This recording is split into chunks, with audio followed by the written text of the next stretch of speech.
Live from New Delhi, you're watching DD India News Hour, and I'm Preeti. Up next, the top stories first. Liberal Party's Mark Carney wins elections to replace Justin Trudeau as Canada's Prime Minister, vows to keep tariffs until US shows respect. Israel halts Gaza electricity supply as next round of truce talks set to resume. Israel delegation to visit Doha for truce talks. US Secretary of State Marco Rubio and US West Asia envoy Steve Witkoff to engage with Ukrainian President Volodymyr Zelensky in Saudi Arabia as Europe watches with bated breath the developments.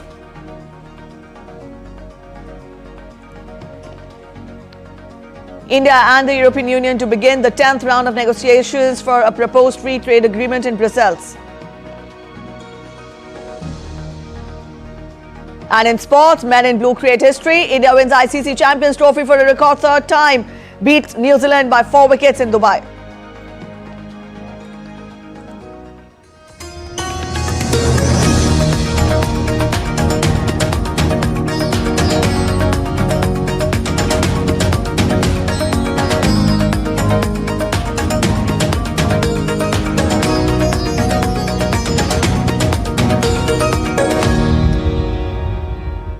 Canada's Liberal Party overwhelmingly elected Mark Carney as its new leader and the country's next Prime Minister. Former central banker Mark Carney secured a landslide victory, winning 85.9% of the vote. Carney, now 59 years of age, faces an immediate challenge, that is navigating rising tensions with Washington. His leadership begins as US President Donald Trump's policies pose growing threats to Canada's sovereignty. Carney vowed to keep tariffs until US shows respect. In a striking declaration, Carney accused Trump's administration of attempting to take over Canada, warning that this effort must be stopped.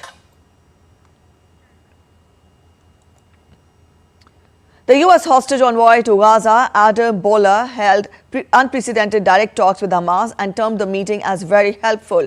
Boehler said that he understood Israel's consternation that the United States had held talks at all with the group, but said that he had seeking to jumpstart the fragile negotiations. He was confident a hostage release deal could be reached within weeks.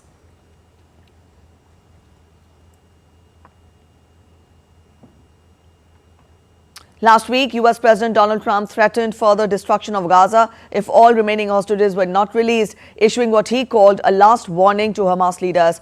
Of the 251 hostages taken by Hamas terrorists during the October 7th attack, 58 remain in Gaza, including 5 Americans, of which 4 have been confirmed dead.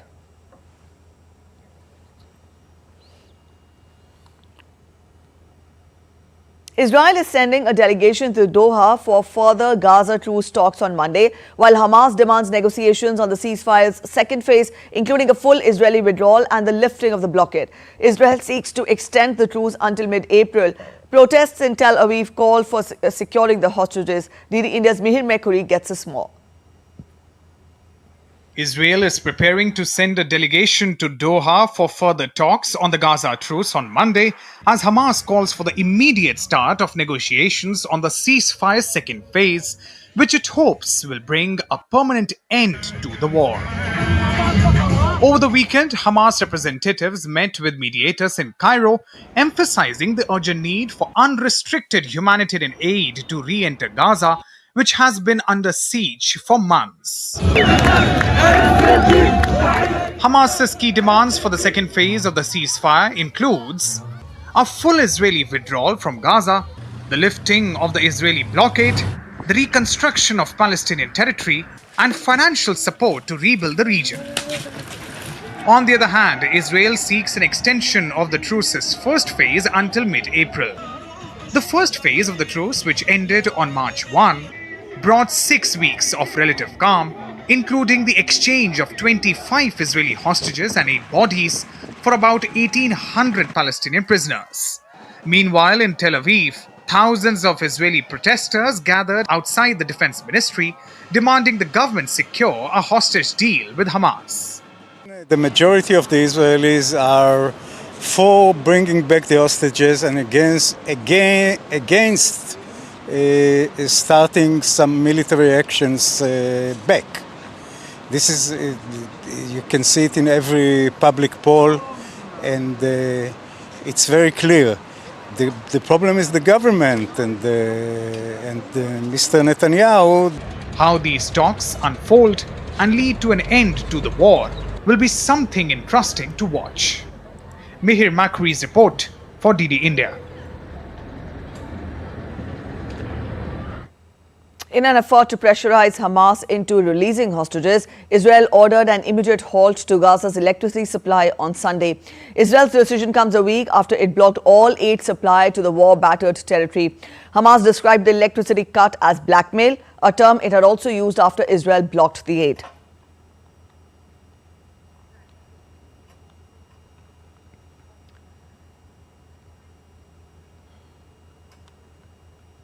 Syria's interim president, Ahmad al-Shara, has launched an investigation after hundreds of people were killed in the fighting between security forces and the loyalists of deposed President Bashar al-Assad. In a televised speech, Ahmad Shara vowed to hunt down the perpetrators of violent clashes after reports of mass killings. We confirm that we will hold accountable with all firmness and without leniency anyone who was involved in the bloodshed of civilians or harmed our people, or who exceeded the powers of the state or exploited power to achieve his own goals. In its latest toll on Monday, the Syrian Observatory for Human Rights War Monitor said that 973 civilians had perished since March 6th in the coastal heartland of the Alawite minority community to which the toppled president belongs. United Nations Rights Chief Volker Turk said on Sunday that the killings must cease immediately, while the Arab League, the United Nations, the United States, Britain and other governments have condemned the violence. On March 9th, hundreds gathered in Selma, Alabama to commemorate the 60th anniversary of Bloody Sunday, a key event in the American civil rights movement. Participants, including civil rights activists, members of Congress and community leaders, retraced the historic 1965 march across the Edmund Pettus Bridge. This march was pivotal in the fight against racial discrimination in voter registration and led to the passage of the Voting Rights Act of 1965. The act, signed by then-President Lyndon B. Johnson, abolished literacy tests and other discriminatory tactics. Sunday's remembrance included activists from the original march, now in wheelchairs, symbolizing the enduring struggle for voting rights and racial equality.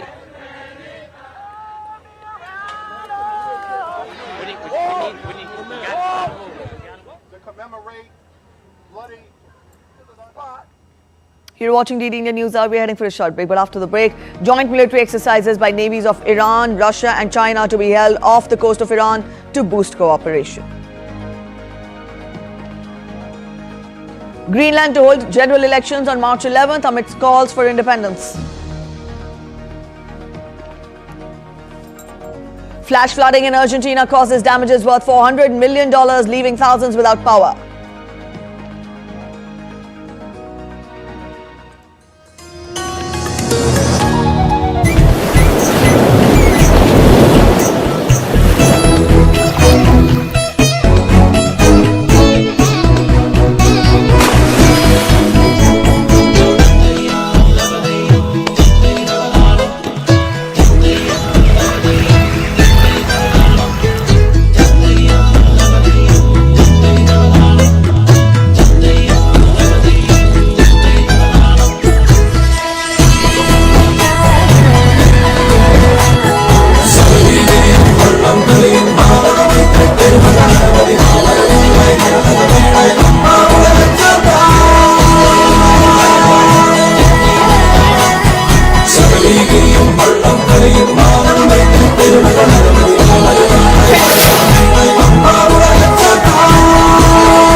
Welcome to Kumarakod, Kerala, God's own country.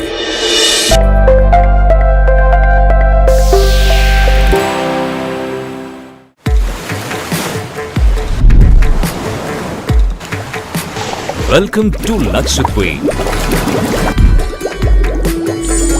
the land of 100,000 islands. the aquatic wonderland of India. An archipelago of spectacular marine gems, colorful coral and crystal clear lagoons. A kaleidoscope of turquoise blue. Each island of Lakshadweep draws in explorers with its unique beauty. Witness idyllic sunsets and pristine beaches of Kavarati. The majestic lighthouse and colorful boat races at Minikoi. Experience water sports in the shallow lagoons of Kadmat. Unwind in the serene setting of Bangaram. Lakshadweep offers a precious heritage of ecology and culture, with rhythmic beats of folk dances echoing through these islands, delighting visitors in traditional folk dances and local artworks with abundant marine life and mineral resources. The islands are advancing towards a greener, brighter future. Lakshadweep is set to amaze visitors with its breathtaking wonders and picturesque seascapes. In the enduring spirit of incredible India.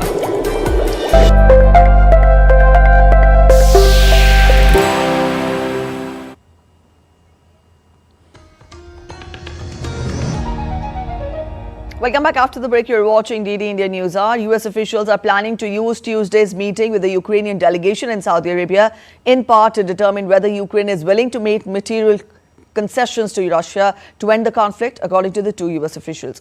Now, the talks come after last month's disastrous Trump-Zelensky meeting, which erupted into an argument. US officials will be watching closely for signs that Ukraine is serious about improving ties with the Trump administration. One US official warned that Ukraine could not claim to want peace while refusing to compromise on anything, suggesting that its stance on borders would be a key test. Meanwhile, President Trump expressed optimism, telling reporters on board Air Force One that he believed significant progress would be made during the week. Ukrainian President Volodymyr Zelensky is pushing for renewed peace efforts, expressing hope for progress in bringing peace closer and continuing support ahead of the crucial talks with the US. In his nightly address from Kyiv, Zelensky vowed to persist in efforts to end the conflict. His remarks come as he prepares to arrive in Saudi Arabia on Monday.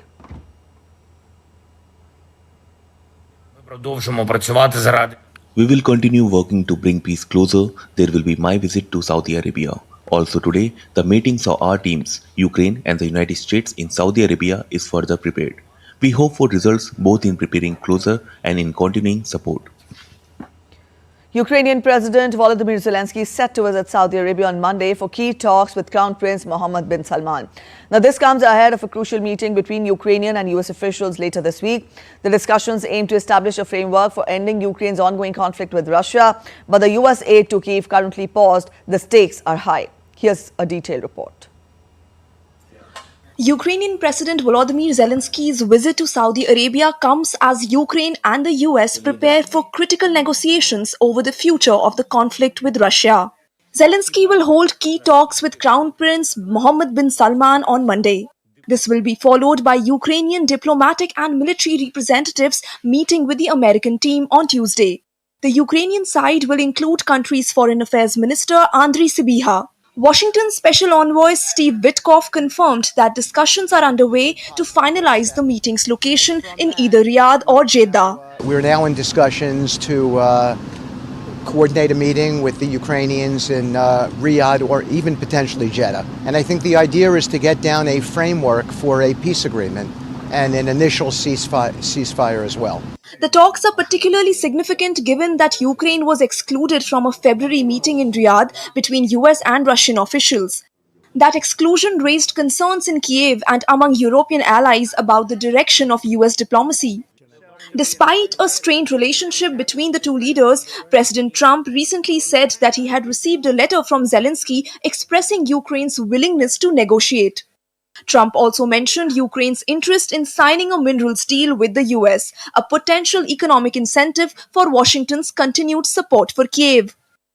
I think the mineral deal is under question. For a start, if the Americans are withdrawing with one hand, it puts less pressure on the Ukrainians to do a deal. On the other hand, it is, to be fair, the Ukrainians do want to salvage something from the relationship. I think it's also questionable that President Trump is purely transactional and purely commercial in his interests, because if he were, then actually this deal would have been done last week and he would not have put the Ukrainians off in the manner in which he did, or ambushed them in the manner in which they were. The meeting in Saudi Arabia is set to take place at a critical moment. US aid to Ukraine is currently on hold, adding pressure on Kiev as it seeks continued support. European nations have pledged to increase defense spending, but NATO data shows that last year Washington provided over 40% of Ukraine's military aid, something that Europe may struggle to replace. Meanwhile, the battlefield situation remains volatile. Both Russia and Ukraine continue to launch attacks and counterattacks, underscoring the urgency of finding a diplomatic resolution. After a public spat with Donald Trump, Zelensky has now expressed full commitment to a constructive dialogue with the US. The key question now is how would the truce negotiations proceed? What would the Russians agree to, even as they make significant gains on the battlefield? Nupur Praveen reporting for DD India. Billionaire Elon Musk vowed on Sunday to keep Ukraine's Starlink communication network operational despite growing tensions over the US policy. The United States has suspended military aid and intelligence sharing with Ukraine after a disastrous February 28 meeting between Presidents Donald Trump and Volodymyr Zelensky in the White House. This has led to fears that Musk might cut off Ukrainian access to Starlink communication system, which is used extensively by Kyiv.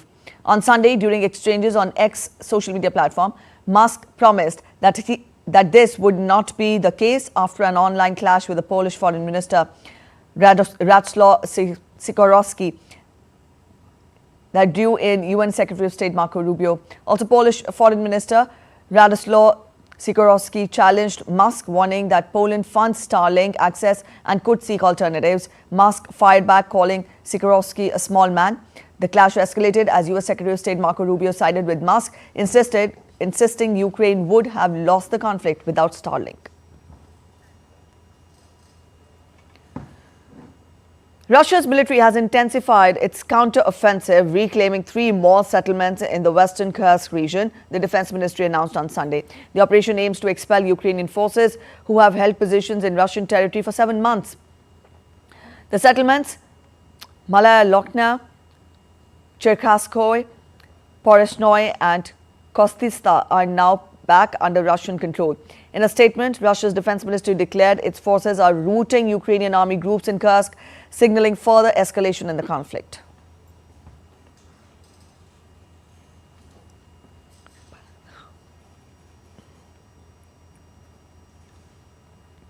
The navies of Iran, Russia and China will hold military drills off the coast of Iran this week in a bid to boost cooperation. The 3 countries, which share a common desire to counter what they characterize as American hegemony, have held similar exercises in the region in recent years. The drills will begin on Tuesday in the port of Chabahar, located in southeast Iran on the Gulf of Oman, the Tasnim news agency said, without specifying their duration. The exercises will take place in the northern Indian Ocean and aim to strengthen security in the region and expand multilateral cooperation between the participating countries. Russia's defense ministry said in a statement that Moscow would be represented by 2 corvettes and a tanker from the Pacific Fleet.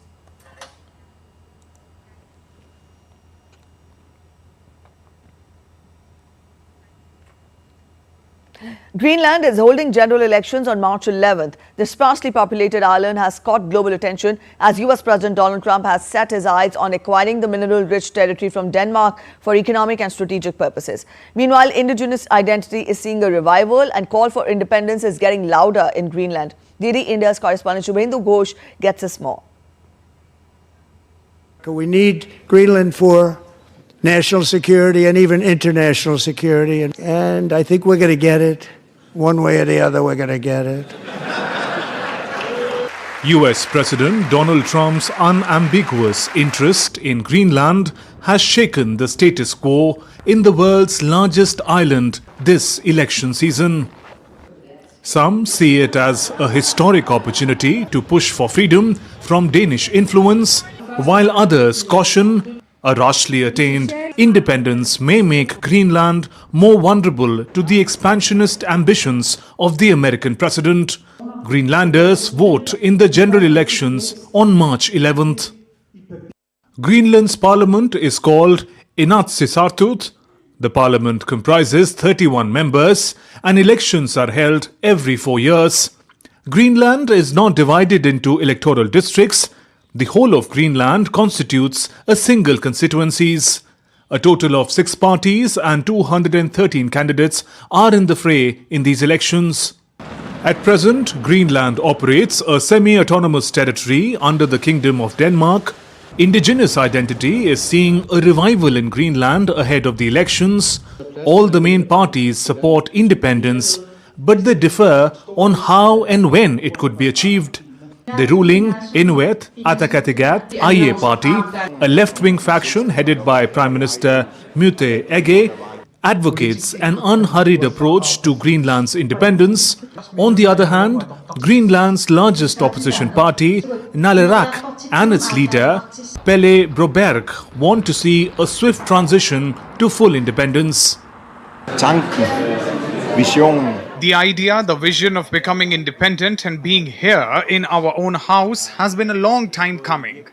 It has been going on for many decades. It is nothing new. It has not just happened. I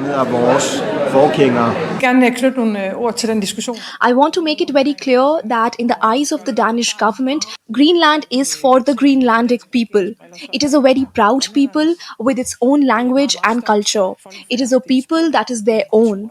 And as the chairman of the government of Greenland has stated before, Greenland is not for sale. In addition to the question of independence, the country's relations with Denmark and the US, social services, tourism, as well as its fragile fishing and Danish grants-dependent economy are the main voter concerns. As a country, Greenland would be the 12th largest in the world by area. It is also the least populated region with a population of around 57,000 scattered in a few coastal towns and remote settlements. Almost 80% of Greenland's landmass is covered by the ice sheet. The sparsely populated region is believed to hold billions of tons of untapped rare earth minerals and oil reserves. Greenland's strategic location and resources make it an attractive acquisition for the American president. US already has a military base in northwest of Greenland. The general elections are expected to reveal where and how the Greenlanders see their future. Shubhendu Ghosh's report for TD India. Romania's Electoral Bureau on Sunday rejected far-right hopeful Călin Georgescu's candidacy for the rerun of last year's annulled presidential election. It has sparked outrage among his supporters in Bucharest. The rejection of Georgescu's candidacy can be challenged at the Constitutional Court.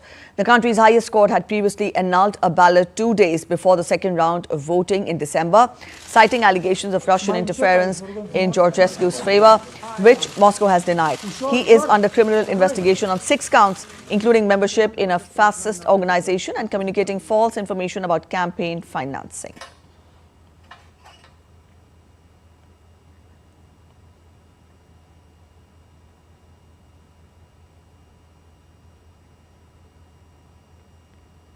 In Romania, 2 young ladies, just 24 years old, made the decision to become emergency rescue helicopter pilots. At just 24, Melina Balanica is a second lieutenant and a helicopter pilot. She finished first in her class from the Romanian Air Force's Academy 2 years ago. She decided to become a rescue pilot because she used to reside in Breala in southern Romania, near the base where the emergency rescue helicopters were landing. Paula Iordue, who is also a 24-year-old graduate of military high school, is currently undergoing training in Constanta to become a pilot for rescue operations. There are 136 pilots, including 8 women, and 40 rescue helicopters and aircraft in the Internal Ministry's Aviation Inspectorate.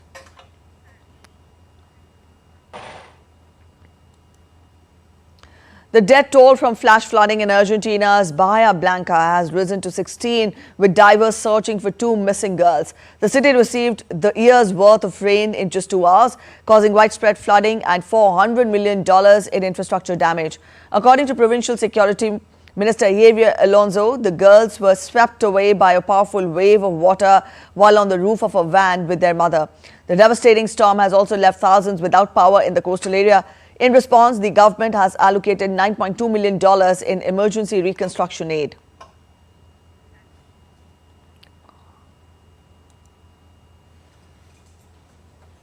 The final candidates list for the oil-rich Central African nation Gabon has been pronounced as the presidential polls is set for April 12th. Gabon's military leader, Brice Oligui, will be up against three candidates, including a former Prime Minister, Alain Claude Billy by Ende, the most formidable opponent of Oligui. Also, the former Prime Minister spearheaded the military takeover that ended the Bongo family's 55-year-old rule. Oligui, who announced on March 3rd that he would run for presidentship, had pledged to hand the reins of power back to civilians. But a new electoral code, rubber-stamped by transitional parliament in late January, allowed army officers to stand for election, paving the way for his presidential tilt. In more international updates, the leader of the world's 1.4 billion Catholics, Pope Francis, who is responding well to the treatment for pneumonia, has thanked his doctors and healthcare workers as he missed delivering a fourth consecutive Angelus prayer in person. The 88-year-old, who has been admitted to Rome's Gemelli Hospital since 14th of February, issued a written Angelus in which he thanked those who volunteer to help others in need, praising their closeness and tenderness. Sunday also saw faithful leaving messages praying for Pope Francis as he battles pneumonia in Rome's Gemelli Hospital.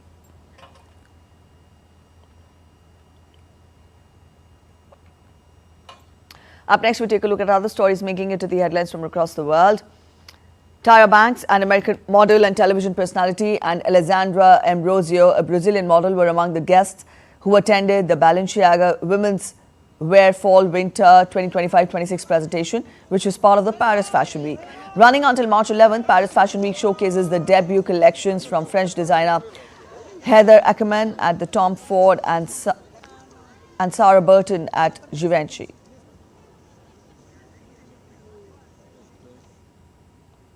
Bull sculptures were ignited in central Mexico, marking the highlight of an annual festival that showcases the talents of firework artisans. In the night dedicated to the burning of bull sculptures, craftsmen ignited models filled with firework rockets as a tribute to their patron saint, San Juan de Dios.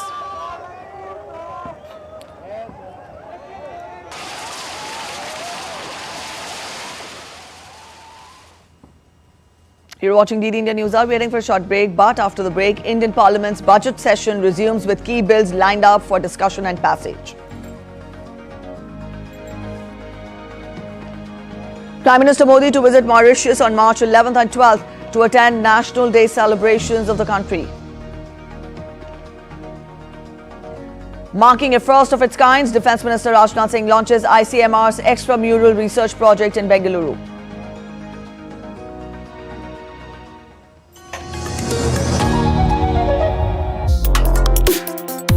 Complex issues, hidden agendas, twists and turns, strategic games.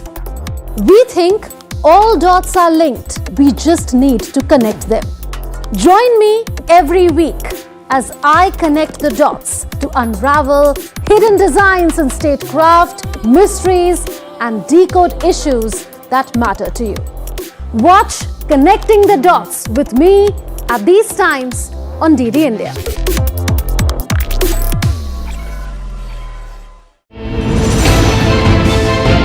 Geopolitics and trade deals. Economic challenges amid development.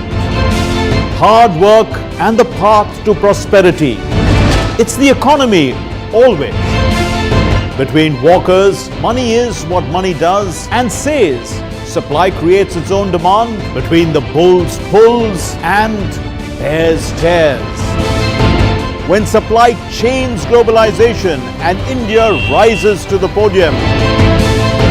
We'll get you centered with the Economic Brief at 8 p.m. every Thursday on DD India.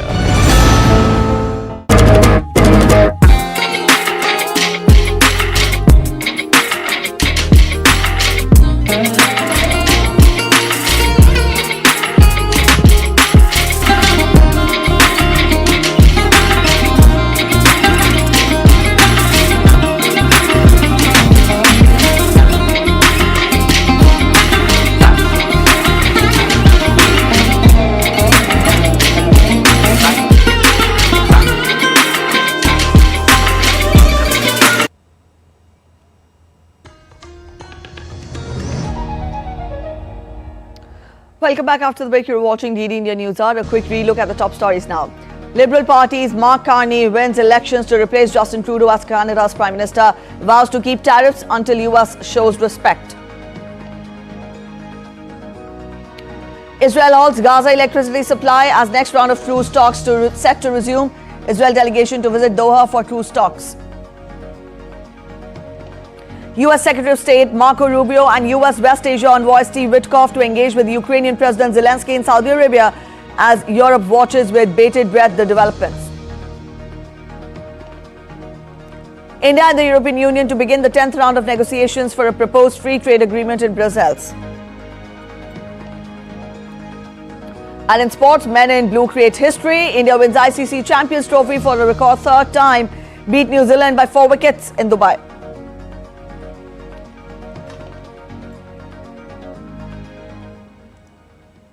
India and the 27-nation European Union bloc will start the 10th round of negotiations for a proposed free trade agreement in Brussels. The talks are expected to focus on resolving remaining issues so that the agreement can be finalized by the end of this year. The talks in Brussels from March 10 to March 14th come immediately on the heels of top-level engagement between the two sides, with the European Commission's President Ursula von der Leyen and a full college of commissioners visiting India late last month for detailed talks on the entire spectrum of the relationship.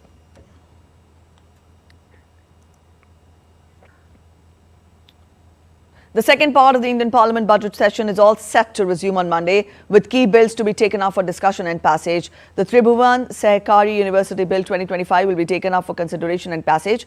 Union Minister Amit Shah will move the bill to establish the Institute of Rural Management Anand as a university to be known as the Tribhuvan Sehkari University and to declare the same as an institution of national importance. The bills of Lading Bill 2024 will also be introduced for consideration and passage. The bill to make provisions for the transfer of rights of suit and all liabilities to the consignee named in a bill of lading and every endorsee of a bill of lading. All right, our correspondent Dibyendu is joining us to get us more. Dibyendu, good morning. We tell our viewers that the second part of the budget session will resume today. Get us more. What do we expect? What legislative business will be taken up? Today, we've given a broad outline to our viewers. You spell out more details, and also how do we expect the rest of the budget session to progress? Well, very good morning, Preeti. Of course, the second leg of the budget session kicks off from today. Remember, the first half of the budget session concluded in February. After the budget was passed and several other bills were taken up. So the second leg begins from today. It will continue to till the 4th of April. It's a long session, and of course, each ministry during this session will come up with their approximate demands from the finance budget, and all the demands of different ministries will be passed and discussed during this particular session of the Parliament. And apart from the budgetary allocation for different ministries, there are key important bills that are being lined up by the government to be taken up and be passed in this session of Parliament. One of the key important bill is, of course, the government sources do tell us that the Waqf Board Amendment Bill could be taken up in this particular Parliament session. Remember, the Joint Parliamentary Committee did give their approval and recommendation for the amendments into the bill. The amendments have been considered, and of course, it is expected that the Waqf Amendment Bill would be taken up in this particular session of Parliament. And the government sources also do say that they're keen on passing this bill in this particular session of Parliament. And apart from that, Preeti, today's what is expected in today's legislative business in both the houses, of course, recently Manipur was a president's rule was declared in Manipur. That has to be passed in Parliament, and that bill will be presented by Union Home Minister Amit Shah in Parliament today. And also, the Sehkari University bill is, of course, that is also expected to be taken up for discussion in both the houses of Parliament. In fact, it is expected to be presented in the Lok Sabha today and later in the Rajya Sabha. So, of course, and also, Preeti, the opposition has got, some of their strategies. And, of course, during the Parliament session, we do see much political happenings both within the Treasury benches as well as the opposition opposition benches in both the houses of parliament. And so this time also the opposition is expected to create some uproar on several issues, such as the issues including the Trump's reciprocal tariff issue. The opposition could also rake up the issue of Manipur in parliament, and also, issues on unemployment, etc., etc. So, of course, these are some of the key important issues that could be taken up in parliament during this entire session of the parliament, and the opposition is chalking out their strategies, but the government is keen to pass key legislative business in both the houses, apart from taking up the budgetary allocation discussion and finishing up the budgetary allocation as soon as possible. Preeti. All right, Dibyendu. Now, the second leg of the budget session will continue till April 4th. But then, for the benefit of our viewers, just get a quick flashback of how was the first part, the first leg of the budget session, though it had the union budget announced. But then, what else made it to the budget session that is worth noticing? The first part of the budget session. Well, of course, Preeti, as you said, the most important highlight of that budget session was, of course, the budget being presented by Union Finance Minister Nirmala Sitharaman, and of course, the 12 lakh rupees, tax rebate. In fact, the tax relief that was given to the common man is one of the key highlights of that budget session, and opposition could not do much in that particular session, also because the fact that the budget seemed pretty well, and for all the different classes of people here in India. We also saw the fiery speech by Prime Minister Narendra Modi in both the houses of parliament during the motion of thanks debate on the presidential address, which is a key norm. Where whenever the budget session begins. So, of course, these are some of the key highlights, and also, Preeti, some of the important issues were, of course, on the appropriation demands from different ministries. Also, the reports of the standing committees on various ministries were presented on the table of the House. In fact, on both the houses, and of course, that was the key highlight. But it was a short period of budget session in the first leg, and this leg is, of course, over more than 3 weeks, and we'll see much of fireworks. A lot of work happening, and as I said, the government wants more business in both the houses of parliament and less of disruption. But it is, of course, we'll have to wait and watch how the opposition plays out and how the opposition cooperates with the government for the smooth functioning of both the houses of parliament. Preeti. All right, Dibyendu, we'll leave it here. Thank you so much for joining in with those details. Turning focus to other updates, the Indian ambassador to Mauritius, Anurag Srivastava, has shared key insights ahead of Prime Minister Narendra Modi's upcoming state visit. High Commissioner Srivastava highlighted the enduring people-to-people connections that form the foundation of the strong relationship between India and Mauritius. He also emphasized on the shared cultural heritage and the vibrant ties that have flourished over the years. DD India's Akshay Dongre brings us this exclusive report. Excitement is brewing up in Mauritius as Prime Minister Narendra Modi is all set to arrive in the country. Both the countries share very close relations, but with this state visit of Prime Minister, the relations are expected to grow to newer heights. And to talk about this state visit, we have the Ambassador of India to Mauritius, Mr. Anurag Srivastava. Sir, Prime Minister Narendra Modi is expected to come and be the chief guest of the National Day of Mauritius. How significant do you think is this visit by the Prime Minister? This is a very significant visit. Prime Minister Shri Narendra Modi ji's visit, which is coming up on the 11th and 12th of March, is on the invitation of Prime Minister Dr. Naveen Chandra Ramgoolam, and Prime Minister Modi has been invited to be the chief guest at the National Day celebrations of Mauritius on the 12th of March. The date 12th March is of great significance to both countries. It is, of course, the day when Mauritius became independent. It was also the day when it was declared as a republic. But at the same time, this day was particularly chosen for a certain reason. This is the day when Mahatma Gandhi started his Dandi March from Sabarmati Ashram. So it is a day which holds significance to both countries. This visit is very high on symbolism. It is also very high in terms of our substantive outcomes and content. Because this is a truly special relationship. Do you think this people-to-people connect is perhaps one of the very rare kind of connect that you see around the world between two countries? Absolutely. This is a truly special relationship, as I said, because it is placed on the bedrock of our strong people-to-people ties. And these shared bonds of history, the shared bonds of culture, heritage, and kinship that bind us together is the strength of the relationship. But at the same time, I must add that this relationship has evolved into a modern partnership which is very multifaceted. So Mauritius is our partner in terms of our interests in the Indian Ocean region. It is a maritime security partner. We have a development partnership relationship with Mauritius. Indian High Commissioner to Mauritius, Mr. Anurag Srivastava, telling us about all the preparations that are going on and the excitement that is brewing up in this island nation for the arrival of Prime Minister Narendra Modi. With camera person Ajit Kumar, I'm Lakshadweep, DD India. Excitement has gripped women from the Indian community in Mauritius as they prepare a special dance performance for a ceremony which will be attended by Prime Minister Narendra Modi. DD India's correspondent Akshay Dongre brings us this report from there. We are in Mauritius right now, and despite being thousands of miles away geographically, India and Mauritius are as close culturally and traditionally as two nations can be together.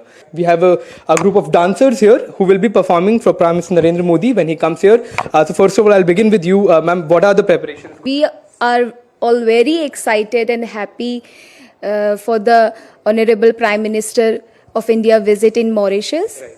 And also, we are going to perform a welcome song on his honor and a folk dance. And we all are very happy and glad to perform in front of the Prime Minister of India. What are the things do you think that bind India and Mauritius culturally together?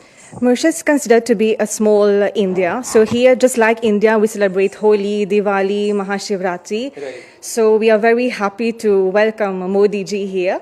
And we are also doing classical dance Kathak, which is also part of India. So you can see it's a bundle of cultures. So the relation is really very strong for India and Mauritius, right. Because as my friend just said, the culture, the festivals, everything is just same. Right. The little India here, all the cultures, the people, we are all together. So that togetherness that we have in Mauritius, it's the same in India. This is a special movement and a special guest is coming, and that's why these kind of special performances are being practiced by the people of Mauritius. With camera person Mahesh Sharma, Akshay Dongre, DD India. India's Defence Minister Rajnath Singh made history as the first Defence Minister to visit the Indian Air Force's Institute of Aerospace Medicine (IAM) in Bengaluru on Sunday. During his visit, he was briefed on the institute's role in pilot training and medical evaluation. He also inspected advanced simulators used for training pilots in high-G environments and also spatial disorientation. The minister launched the Indian Council of Medical Research's extramural research project focusing on space psychology and astronaut health for Indian space missions. Meanwhile, the first rear fuselage for the light combat aircraft Mk1A produced by Indian private company Alpha Tokol Engineering Services was handed over to the Hindustan Aeronautics Limited in the presence of Defence Minister. The Defence Minister called the event a milestone in India's defence manufacturing, reflecting progress towards self-reliance.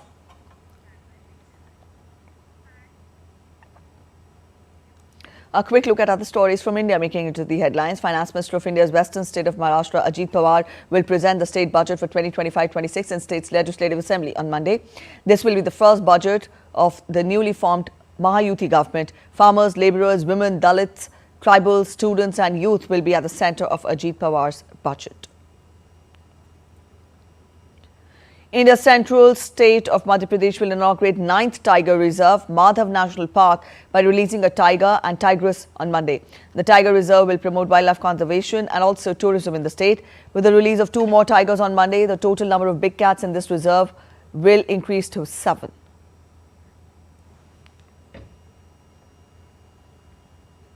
You're watching DD India News. Are waiting for a short break, but after the break, celebrations erupt in India and abroad after India won another cricket tournament with a 4-wicket victory over New Zealand.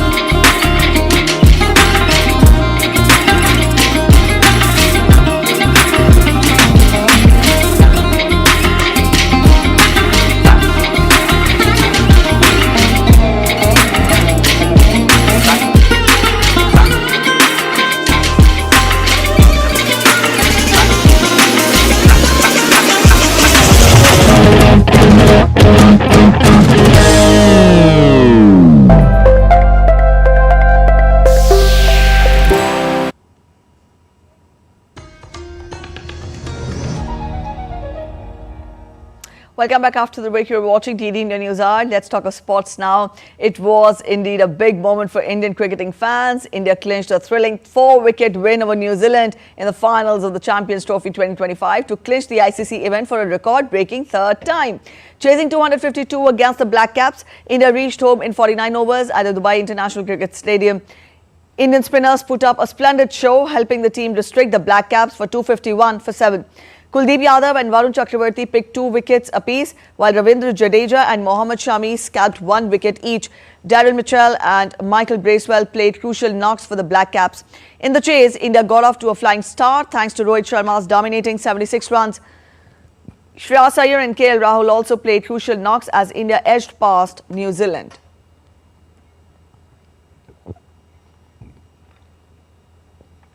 Fans across India and all over the world were seen joyously celebrating India's big victory. There was pure, raw emotion in the eyes of every cricketing fan as they all came out on the streets at night to celebrate the victory of the men in blue.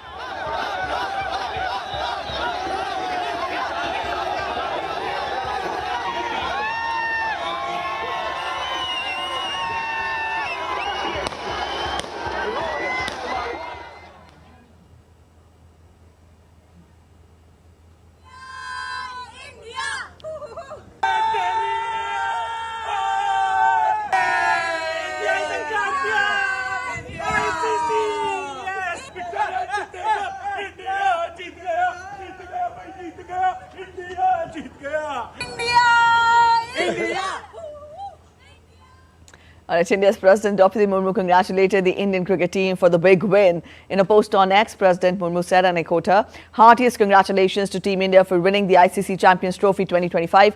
India becomes the only team to win the trophy thrice. The players and the management and the support staff deserve highest accolades for creating cricketing history. I wish Indian cricket a very bright future." Prime Minister Narendra Modi also congratulated the Indian cricket team on clinching the ICC Champions Trophy title.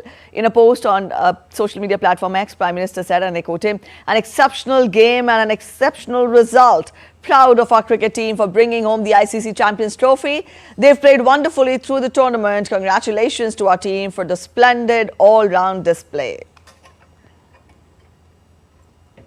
New Zealand's envoy to Sri Lanka, David Pine, expressed his admiration for both teams' performances. DD India's Dr. Ahmed Muin Faruqi brings us this report.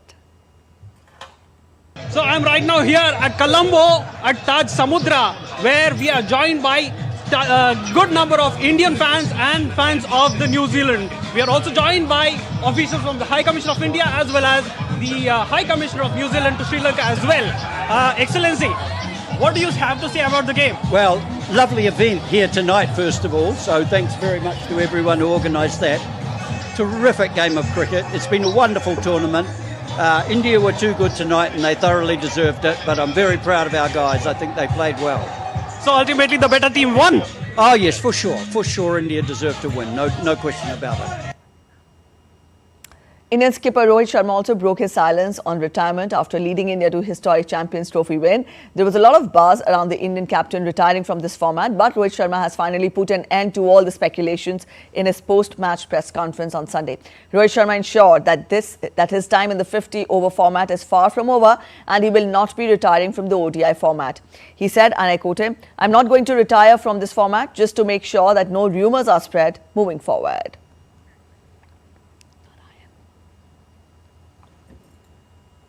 All right, our correspondent Narayan Singh joins us to get us more. Narayan, good morning. It was a super Sunday yesterday, a kind of a mini World Cup, and it could not have been a better end to the evening for the Indian cricket fans, isn't it? Good morning, Preeti. What a great day it was for the Indian team, the Indian cricket fans, and the cricket fans all over the world, because the best team won, which has the best spinning attack, which has the best batsman in the tournament, the best wicketkeeper, the best finisher. So we can say that finally the cricket won, the best team won, and the kind of cricket India played throughout the tournament, it was wonderful. Talking about right from the first match against Bangladesh, then Pakistan, then New Zealand, And then after that, it was a tough match against Australia in the semi-finals, and now New Zealand. New Zealand was one of the best team after India the tournament. The way they have their resources, the best spin attack after India in the form of Santner, in the form of Glenn Phillips and Bresswell. So we can say that it's a whole all-round performance by the Team India that helped them to win the match, and the kind of start Rohit Sharma gave in the power play, and the partnership between Rohit Sharma and Shubman Gill, 105 runs, that was crucial for the Team India to set a tone for their scoring a good target, to chase a good target. And we can say that all in all, kudos to BCCI, the way they assembled a team like this. The most important thing I think here is that the acceptance of failure is the key to success for the India. When India lost the 2023 ODI World Cup,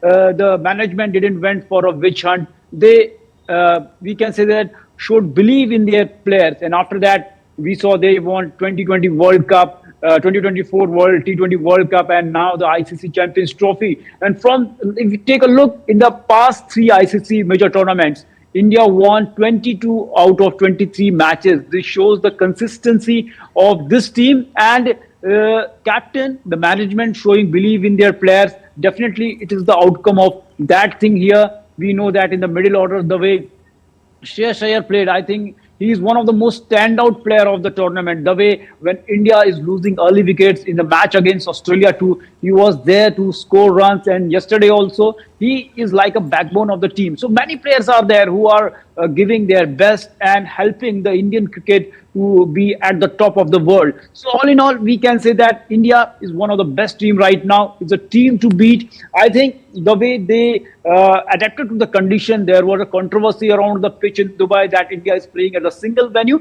But if you take a look at this pitch in each and every match played here, there was a different kind of pitch used. And yesterday also, in the first inning, when New Zealand were batting, the conditions were good. The average turn is around the 2 degree. But when India came to play, the average turn was around 3.5 degree. And it showed the class of the Indian batting, the depth of the Indian batting. Also, the most important thing, the left and right hand combination between Akshar Patel and Shreyas Iyer, that too disturbed the New Zealand bowlers. So these are all the factors. I think they are favored India, and India all in all play the quality cricket, the fantastic cricket, and that's why they are at the top of the world.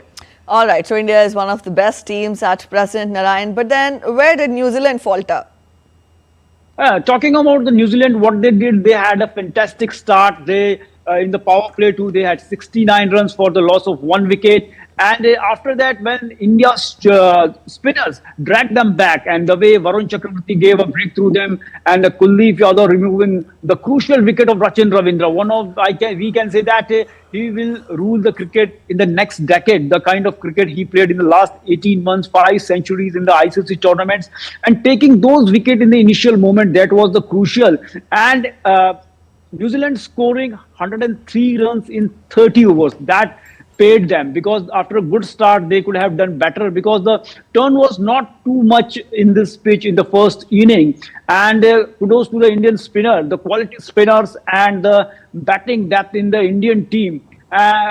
Basically, we can say that New Zealand had the chances in the match, and at one point in time, the way India dominated, India had 105 runs. We can say that without a loss of wicket, but New Zealand clawed back the way they started taking 3 wickets in quick succession of the Virat Kohli, Rohit Sharma and Shubman Gill.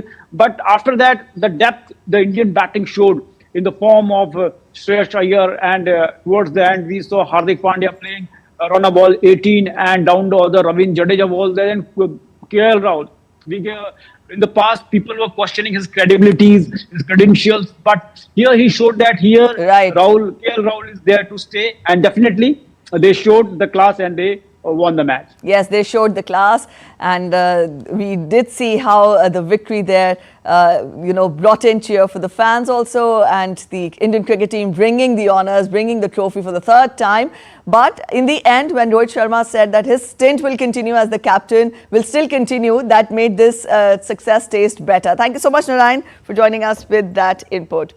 With that, we end this edition of DD India News Hour. But let us know your thoughts on the news of the day. For those of you on the go, you can get all the latest news and updates from India and across the world on the DD India mobile app. This app is available on both Android and iOS platforms, and you can download the respective QR codes. We'll be back with more news as it breaks here on DD India. I'm Preeti Kaur signing off, and from all of us at In Delhi, thanks for watching DD India News Hour.